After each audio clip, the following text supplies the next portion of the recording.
I never thought a single Instagram video could ruin everything. But that's exactly what happened. It was a Tuesday, just after work. I was sitting in my car, waiting for the light to change, scrolling through Instagram out of habit. I wasn't even looking for anything, just passing the time, when something stopped me cold. There she was. Maya. My Maya.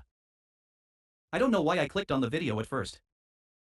Maybe because it was her face, or maybe because it was one of those street interview clips that influencers post to get attention.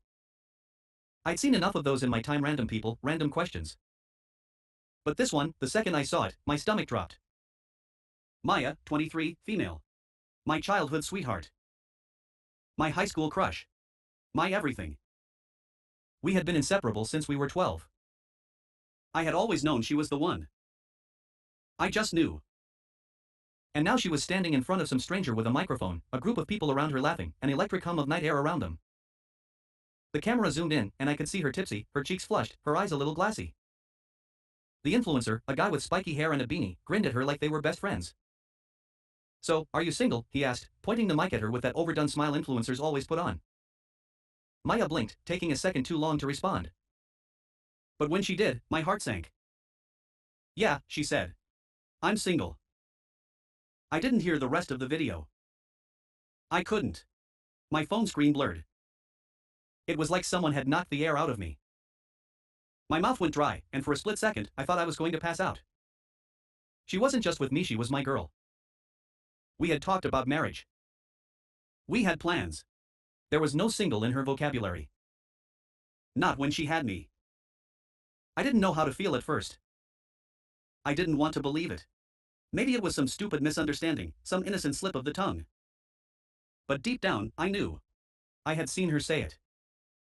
I didn't waste any time. I texted her, my fingers shaking as I typed. "Me. You've got some explaining to do." She responded almost immediately. "Maya.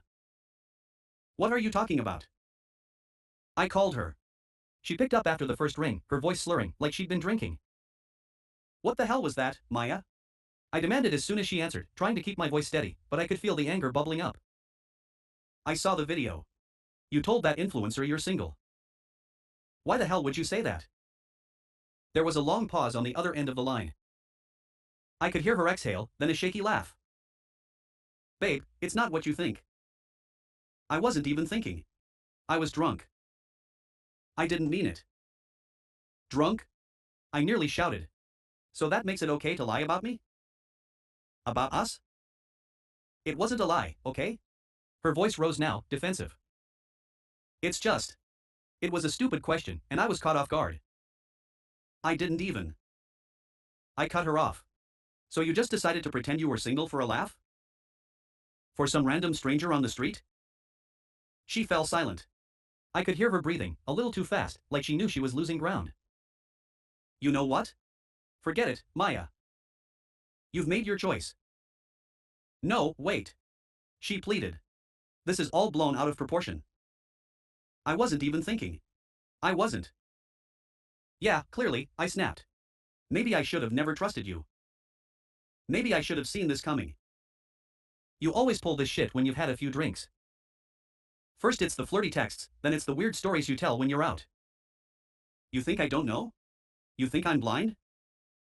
I could feel my chest tightening, but I couldn't stop myself. The words just kept pouring out. "You've always had issues with boundaries, Maya.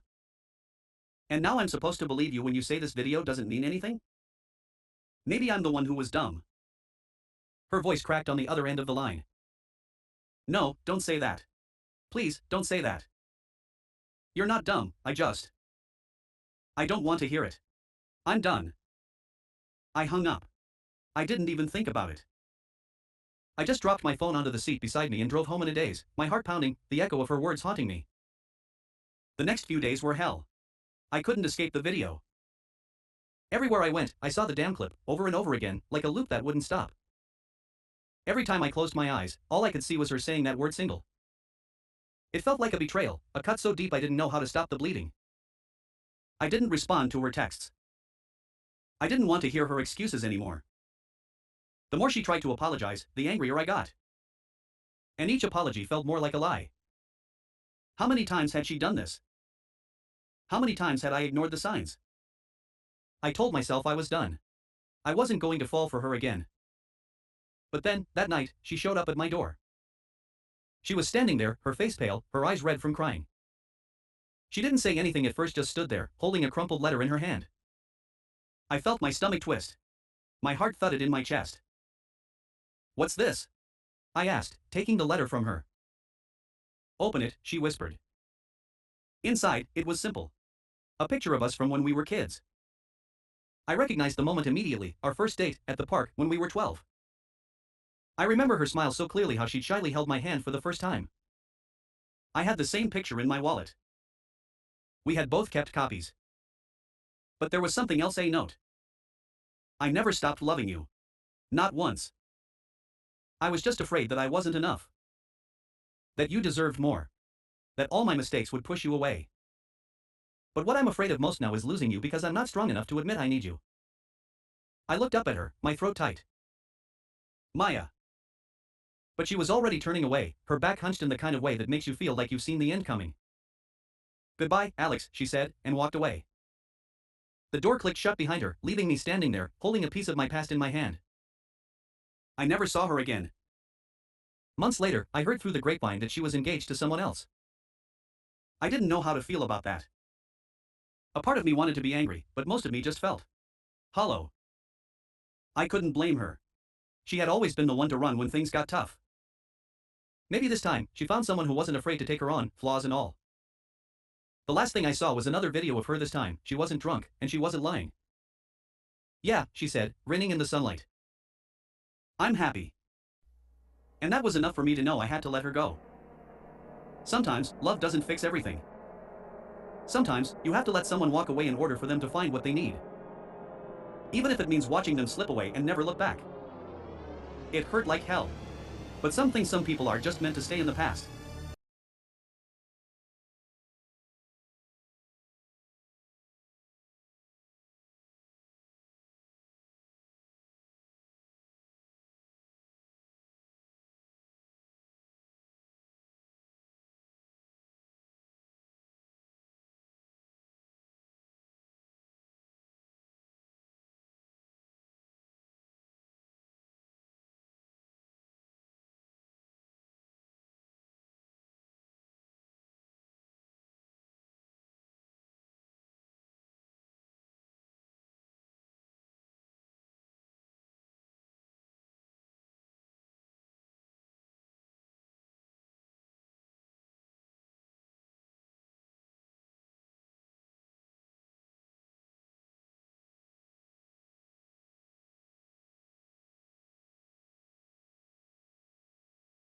Chapter 1: The Goodbye. Me, Chloe 23 female. Him, Jake 23 male. It was the morning of my departure. After 4 years of college in a town I loved, the day had finally come to say goodbye. Well, not just goodbye to the town, but goodbye to everything that had been familiar, everything that had made me feel safe. And the hardest goodbye of all was to Jake. Jake and I had been inseparable since we were kids. We grew up together, played on the same soccer team, sat side by side in every class, and spent endless nights binge-watching movies at his place. He was my best friend, my brother in every way that mattered. Or at least that's what I convinced myself I felt for him. But that was the lie I told myself, because deep down I knew I had always liked him. I mean, how could I not? He was funny, smart, and had this rare kind of kindness that made you feel like you could tell him anything.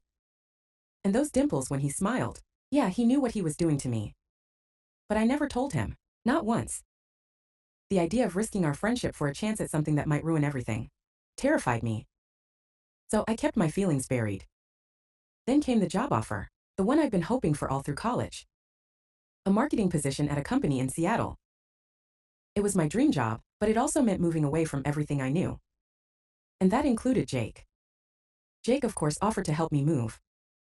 He'd always been the reliable one, the guy who showed up when you needed him, no questions asked. I don't know why I didn't see it sooner.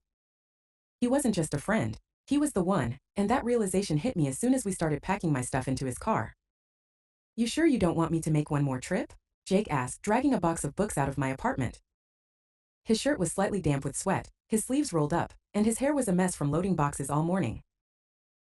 He looked like he hadn't slept in days, but there he was lugging my crap across town without a single complaint. I smiled, trying to push the lump in my throat down. I think that's the last of it. You've been a huge help, Jake. Thanks for everything. No problem. He flashed me that smile, the one that made my heart do flips. It wasn't fair how easily he could make me weak in the knees. I tossed the last of my stuff into the trunk of his car. You sure you're okay with this? Moving me into a new city, helping me settle in? I mean, it's a lot. Of course, anything for you. His voice was steady, but I caught the brief flicker of something in his eyes. Was it worry? Or maybe something else? I turned away quickly, trying to mask my nerves. Well, it's only a few hours. We'll be there before we know it. The drive to Seattle was quiet at first. Comfortable, but still tense in that way you get when you're with someone and you know you should say something but can't bring yourself to. We were close, but there was this invisible wall I'd built between us for years, and I wasn't sure how to tear it down. We hit the road around noon, and by the time we were halfway there, the silence was unbearable. So, Jake started, his voice breaking through the quiet. How are you feeling about all this? Moving away, starting a new chapter. I looked at him, trying to gauge his expression, but he was focused on the road. I'm excited, nervous too, I guess.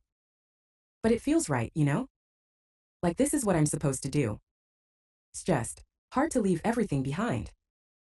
You'll do great. You always do, Jake said, glancing at me for a split second, his blue eyes softening. I looked out the window, fighting the urge to tell him everything. That I was scared of leaving him. That I wasn't sure I could do this without him. But I bit my tongue. I couldn't say it. Not now. Not when we were so close to the end of this chapter. By the time we arrived at my new apartment, I was a mix of excited and terrified. The city felt like a stranger, and I wasn't sure if I was ready to embrace it alone. But Jake was still there, helping me carry boxes inside. It almost felt like we were moving into a new chapter together. If only I could tell him what I was feeling. Chapter 2: The Confession. Me, Chloe 23 female. Him, Jake 23 male. Later that evening, after we'd unpacked most of my things, Jake and I sat on the couch in my new apartment, exhausted from the day. The sun was setting outside, casting a golden glow through the windows. Can I ask you something? Jake said, shifting toward me, his face suddenly serious. Yeah, of course. What's up? He hesitated, running a hand through his hair. I know this is weird, but I've been thinking a lot about us lately. About, everything, the way things have been. And I just don't want to leave things unsaid. My heart skipped a beat. Was he? Before I could respond, Jake took a deep breath and continued. Chloe, you're my best friend. And I know we've been friends forever, but I don't want to mess things up by saying this, but I can't stop thinking about it. I've been holding back because I didn't want to lose what we have, but I like you. A lot. More than just as a friend. I froze, my breath catching in my chest. Was this really happening? Did he just say that? Jake? I whispered, my voice trembling. I've always liked you. I just never said anything because I was afraid of ruining everything. But this feels right. It always has. He moved closer, his hand brushing against mine. You sure? I mean, I don't want to rush anything. I don't want to let you go without telling you how I feel. I smiled, my heart pounding. Jake, I'm sure. I'm so sure. And just like that, the wall I'd built for years crumbled. He leaned in, his lips capturing mine in the softest kiss. It felt like the world shifted in that moment, like everything had fallen into place. It wasn't just about love, it was about us. Our friendship, our history, and now this new chapter we were about to start together. When we finally pulled away, Jake smiled. Guess we're not just best friends anymore, huh? I laughed, feeling lighter than I had in ages. No, guess not. And with that, we both knew that we were meant to be more than just friends. We were meant to be together.